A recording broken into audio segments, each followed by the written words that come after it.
Hello, this is Eric Hernandez from the University of Vermont, Department of Civil and Environmental Engineering. Today I would like to share with you the concept of structural system. And I would like to explain that concept in 5 levels of difficulty. Hopefully by the end of this video, my goal is that you can have a better understanding of structural systems, how they work, and hopefully spark some curiosity so you can go on and learn a few more things on your own. So let's get started. First of all, what is a structure?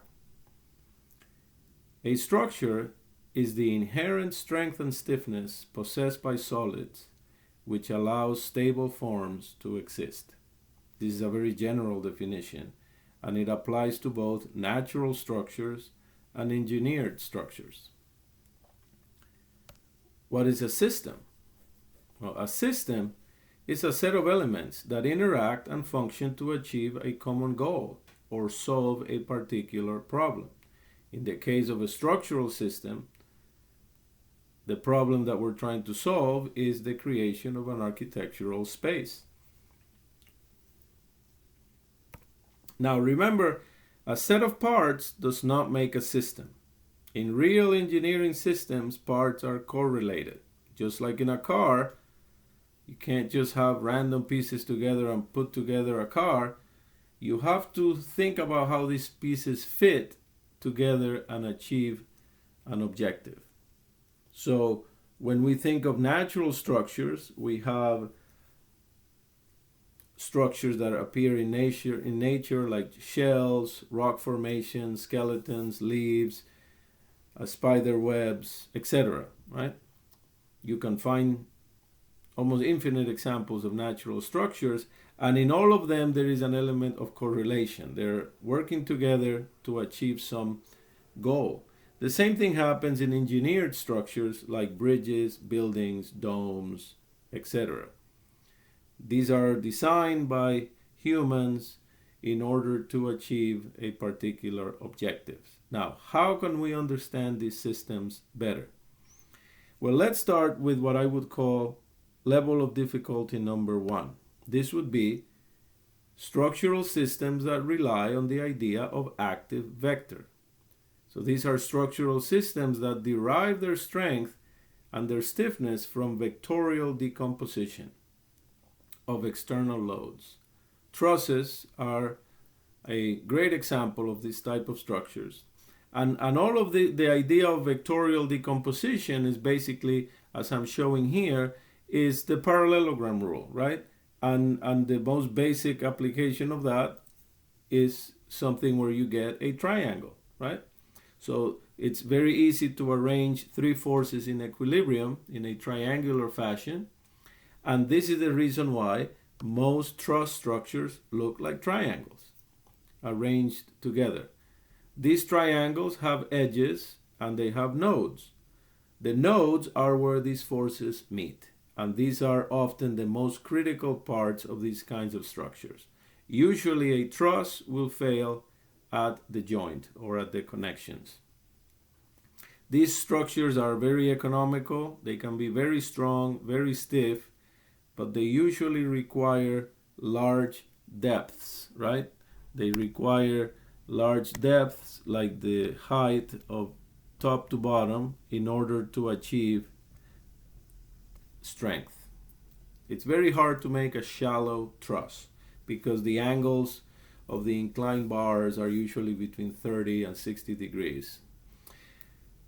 So that brings us to the next level of difficulty in structural systems. These are systems that are relying on active section, right? These are structural systems that derive their strength through bending mechanism of the cross section.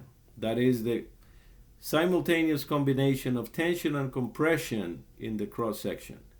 Remember, in the truss systems, every member was subject to either tension or compression.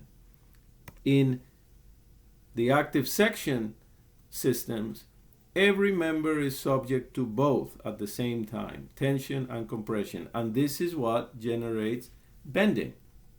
And so they derive their strength from bending.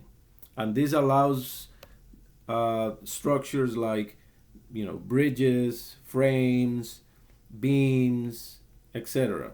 And some of these structures are very ancient. This idea is obviously not new, but we have really taken it to a higher level of efficiency, especially with things like pre-stressed concrete, high strength steel, etc. We can achieve very slender structures, much more slender than trusses, and very elegant as well.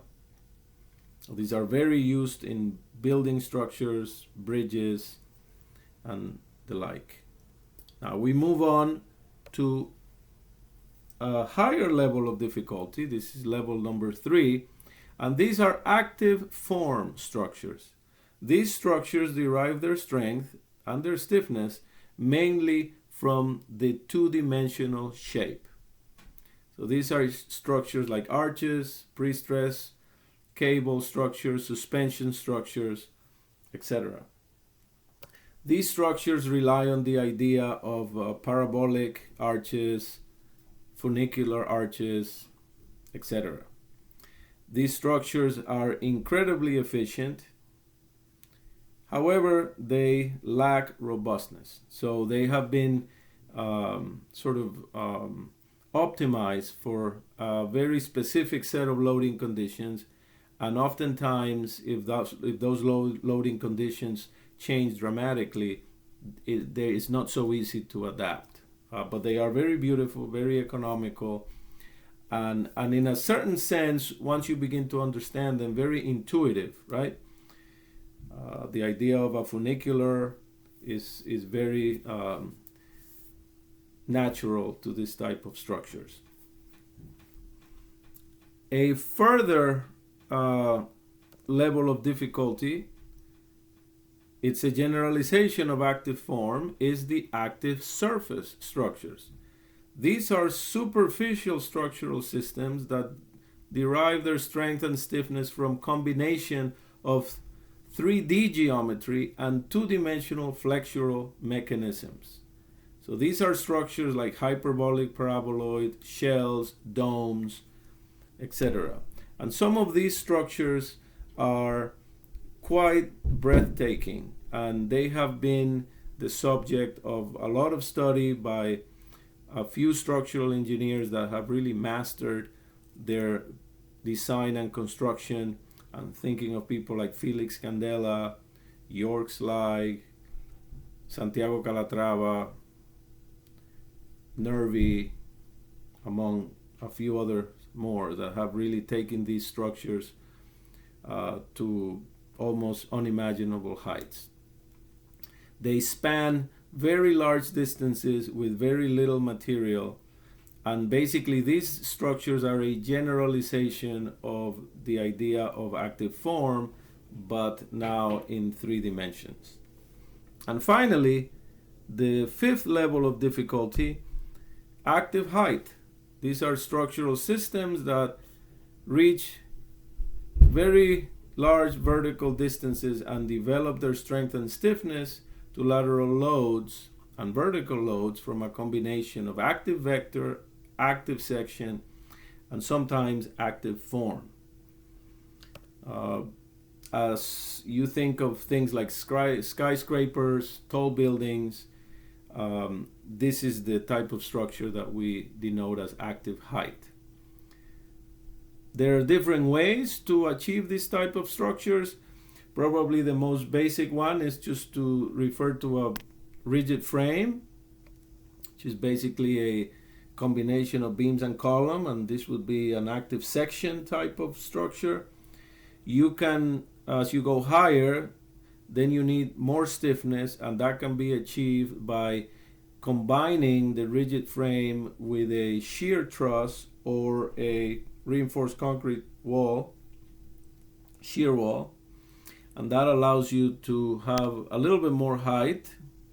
Now you're combining active section with also active vector. If you continue to go higher, then you go to the belt truss, which are intermediate trusses that are used to stiffen the building throughout the height.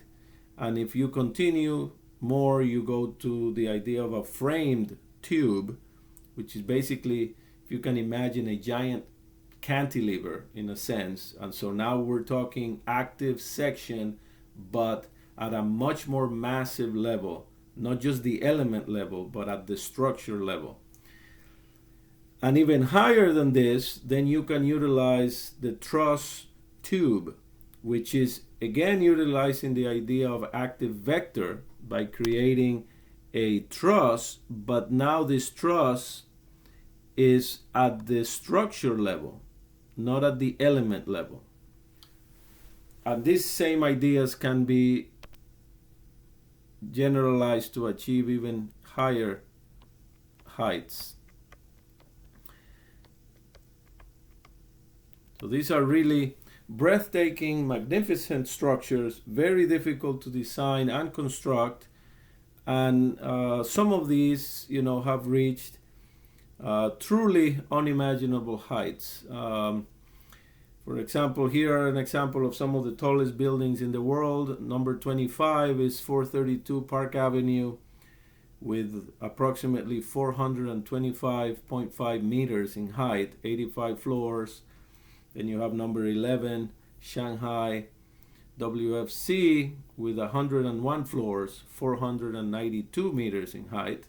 And number 1, Burj Khalifa with 163 floors and 828 meters high.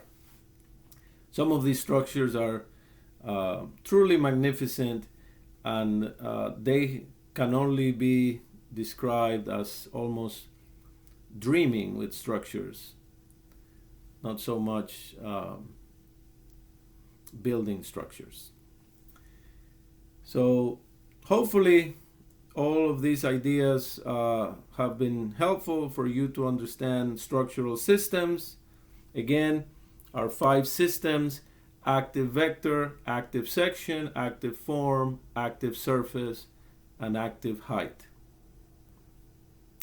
Well, thank you for your attention, and stay in equilibrium, my friends.